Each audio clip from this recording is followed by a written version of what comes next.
What is it that you do over here? I'm the strength and conditioning coach for.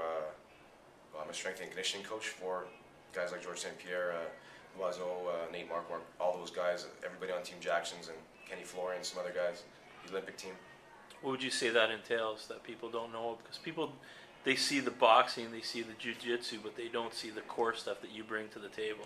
Well, someone like Nate Marquardt, who's always in great shape, very powerful, very explosive. George, you know, what happens is they have so much talent that what happens if they're only able to produce that talent for one round and then gas out, and then all the talent in the world means nothing if you don't have any energy, if you don't have any power, if you gas out. So I'm sure you've seen guys like Travis Lutter was a good fighter. You know, he's decent. He won the Ultimate Fighter, but once you got him past that 3-minute mark of the first round, 4-minute mark, his energy levels went down. He gassed out, and he wasn't the same fighter. So what we try to do is I try and help these guys always stay powerful, always stay strong, great conditions, so that you know, they're able to do new things. You know, George and Nate are very explosive, so I want them to be as, you know, if you see Nate's combinations his last few fights, they're just, you know, off the charts. So I want him to be able to do that. So we train. You think Nate's getting ready for Silva again? It's going to be interesting now.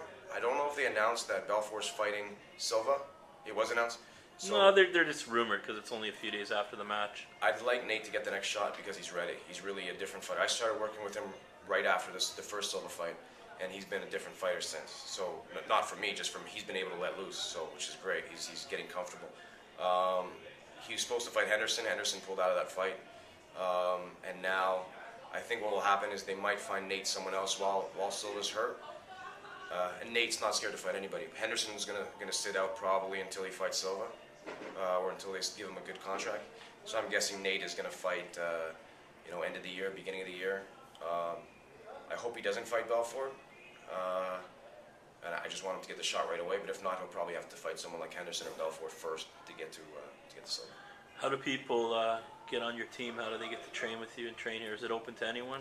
Anybody can train here.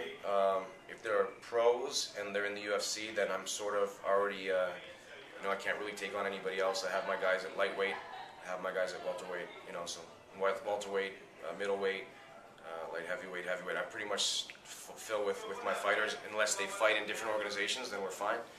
If not, anybody can train here. If you're just a normal person or a fighter or you just want to get in shape, adrenalineperformancecenter.com and contact me, and it's great. Come and train. You know what, Jonathan, talk about Shane Carwin's preparations for Brock Lesnar, his conditioning. How's that coming along? Shane's a monster. You know what?